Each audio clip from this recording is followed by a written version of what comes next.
अब अगले बेस में हमें लगारथा और उसकी यूनिट को दिखाया जाता है, जहाँ पर लगारथा अपनी पावर से उस बेस के अंदर रोशनी करती है जहाँ पर केवल अंधेरा था, और इस गहरे अंधेरे में छिपे बैठे थे हजारों नहीं लाखों की तादाद में कई सारे डिमोनिक मॉन्स्टर्स। उन सभी मॉन्स्टर्स को देखकर लगारथा और उसकी यूनिट एक्टिव हो जाती है, और लगारथा एक लीडर की तरह अपनी यूनिट्स को कहती है कि वे लोग डरे ना, वे लोग खुद पर और लगारथा पर विश्वास रखें, वे सभी लोग मिलकर इन सभी मॉन्स्टर्स को डिफीट कर देंगे। और जैसे ही वे मॉन्स्टर्स और लगारथा और उसकी यूनिट के बीच में फाइट स्टार्ट होती है, तो अगले पैनल में हमें दिखाया जाता है बर्नहर्ड को, जो कि अपने ऊपर आए हुए हमले से खुद को बचा तो लेता है, और जब उसकी नजर जाती है जिसने इस हमले को किया, तो वह देखता है ये हमला करने वाला होता है व्यू, और उसकी बॉडी को मॉडिफाई करके आधा मैकेनिज्म का बना दिया गया था। और फिर वह अपने और बर्नहर्ड के रास्ते के बीच एक बड़ा सा आइस रोड बनाता है और भागते हुए उसकी तरफ आकर उसके ऊपर अपनी पूरी पावर से पंच मारता है। हालांकि बर्नहर्ड अपने वेपन से उस अटैक को संभाल तो लेता है, और उसके बाद वह भी इनकारनेट होकर व्यूर के साथ फाइट स्टार्ट कर देता है। फिर बर्नहर्ड अपने एक ही वार से व्यूर के मैकेनिज्म को चीर देता है। व्यूर भी यहाँ पर हार नहीं मानता, वो भी अपनी लेजर पावर को एक्टिवेट कर अपनी पूरी पावर से बर्नहर्ड के ऊपर अटैक करता है। अब अगले पैनल में हम देखते हैं रूपा और किसाहुल्गा की फाइट को, जहाँ पर किसाहुल्गा बार बार रूपा की नजरों से छिप रही थी। जब रूपा चिल्लाते हुए किसाहुल्गा से बोलती है कि आखिर वो डरपोकों की तरह ऐसे छिप क्यों रही है, तो तभी एकदम से किसाहुल्गा उसके पीछे आकर रूपा पे अटैक करने वाली थी, लेकिन सही समय पर रूपा अपने आप को बचा लेती है। एंड फिर किसाहुल्गा रूपा से कहती है कि वह उसे तड़पाकर मारना चाहती है, क्योंकि रूपा की ही फ्रेंड ने उसका सब कुछ उससे छीन लिया है, और वह नाडिया के ऊपर का गुस्सा सारा का सारा रूपा पर निकालना चाहती है। एंड जब रूपा पूछती है कि उन लोगों ने आखिर नाडिया के साथ करा क्या, तो तभी एकदम से किसाहुल्गा अपने पॉइजन को रेडी करती है रूपा के ऊपर फेंकने के लिए। लेकिन इससे पहले कि वह रूपा के ऊपर पॉइजन फेंकती, तभी रूपा उसके ऊपर चार्ज करती है। एंड इसी के साथ वह अपनी इंकारनेशन फॉर्म में भी आकर रूपा के दोनों हाथों को पकड़कर कहती है, जिस समय तुमने हमारे फोर्ट्रेस पर हमला किया उस वक्त मैं वहां पर नहीं थी, और साथ ही में मैंने ये भी सुना कि तुमने हमारे कई सारे सोल्जर्स और इनोसेंट लोगों को मार डाला था। तो अब रूपा किसाहुल्गा को दिखाएगी कि उस वक्त अगर वो फोर्ट्रेस पे होती तो वह उसका क्या हाल करती। ये कहकर वो फुल इंकारनेट होकर किसाहुल्गा के पूरे सर को अपने मुंह से दबोच लेती है, और उन दोनों के ही सीलिंग से जमीन पर गिरने पर जैसे ही किसाहुल्गा खुद को थोड़ा बहुत संभालती है, तो रूपा पूरी तरीके से तैयार थी अब किसाहुल्गा पर दूसरा हमला करने के लिए। वहीं दूसरी तरफ हमें टर्किन को दिखाया जाता है, जिसकी हालत बहुत बहुत खराब थी, और उसका इतना ज्यादा ब्लड लूज हो चुका था कि वो वहीं पर गिर जाता है। टर्किन की ये हालत देखकर कर्कस हंसते हुए उससे कहता है कि तुम बस इतने समय तक ही टिक पाए,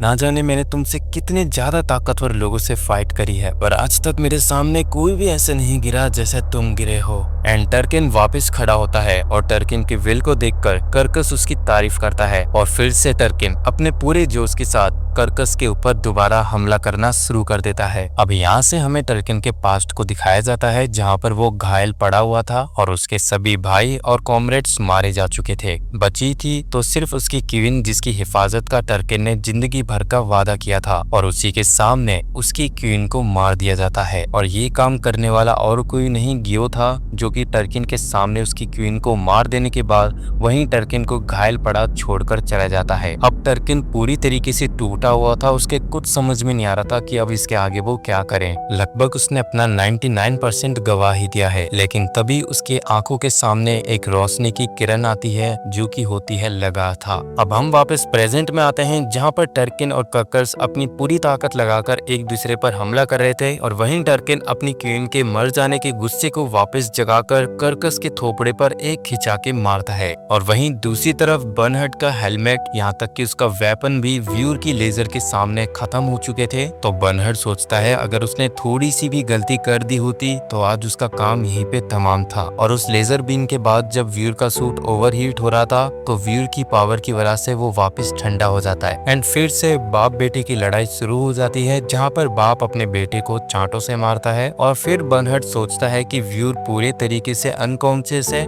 इसकी पूरी बॉडी को मॉडिफाई करके ऐसा प्रोग्राम करा गया है कि ये बस लड़ाई कर सकता है, बट इसकी बॉडी पे ज्यादातर मैकेनिक्स है, इसलिए इसकी स्पीड काफी ज्यादा स्लो है, और यही अपॉर्चुनिटी है बर्नहर्ड के लिए व्यूर को हराने की। एंड फिर हमें दिखाया जाता है कि व्यूर फिर से अपनी सूट की पावर का इस्तेमाल करके बर्नहर्ड पे एक दमदार पंच मारता है, लेकिन बर्नहर्ड फिर से बच गया था एंड उसके सूट के ऊपर की आइस फिर से उसकी बॉडी को ठंडा कर देती है। और साथ ही में बर्नहार्ड ये भी सोचता है अगर ये मैकेनिज्म ऐसे ही डिवाइन एनर्जी को यूज करता रहा व्यूर की, तो इससे व्यूर की लाइफ रिस्क में आ सकती है। और ये बात ग्यो को पता था, फिर तब भी उसने व्यूर की लाइफ को रिस्क पे डालकर उसको ऐसे मॉडिफाई किया। ग्यो के नाम को गुस्से में चिल्लाते हुए बर्नहार्ड व्यूर की तरफ बढ़ता है और एक खिंचा के पंच उसके थोकड़े पे मारता है, जिससे उसके मैकेनिज्म को काफी ज्यादा डैमेज मिलता है। इससे पहले बर्नहार्ड उसको दूसरा पंच मारता, तभी व्यूर बर्नहार्ड को फादर कहता है। अपने बेटे के मुंह से इतने समय बाद फादर शब्द सुनकर बर्नहार्ड थोड़ा सा शॉक्ड था और इसी अपॉर्चुनिटी का फायदा उठा के व्यूर बर्नहार्ड के सीने में खंजर घोंप देता है। ये देखने के बाद बर्नहार्ड फटाफट से उस खंजर को निकालकर थोड़ा सा दूर जाके गिरता है,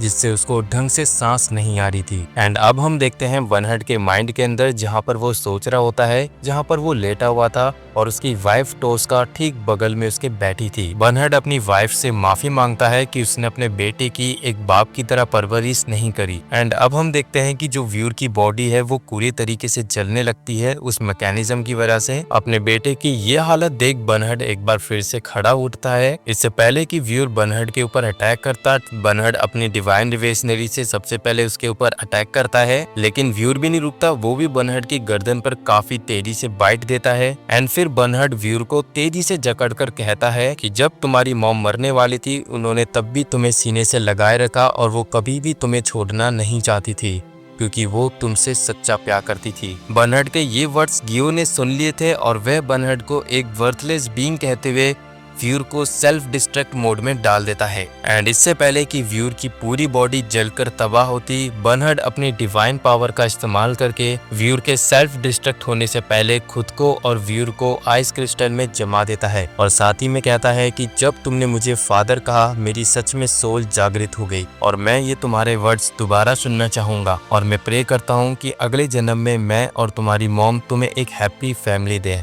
और ये कहते ही बर्नहार्ड और व्यूर दोनों ही रेस्ट एंड पीस हो जाते हैं। सो गाइस, इसी के साथ मैं इस वीडियो का एंड करता हूं और एक बार कमेंट में रेस्ट एंड पीस बर्नहार्ड जरूर लिखना और अगली वीडियो भी जल्दी ही आ जाएगी और वो इससे थोड़ी ज्यादा ही लंबी होगी। सो अभी के लिए मैं चलता हूं, अभी के लिए हर हर महादेव।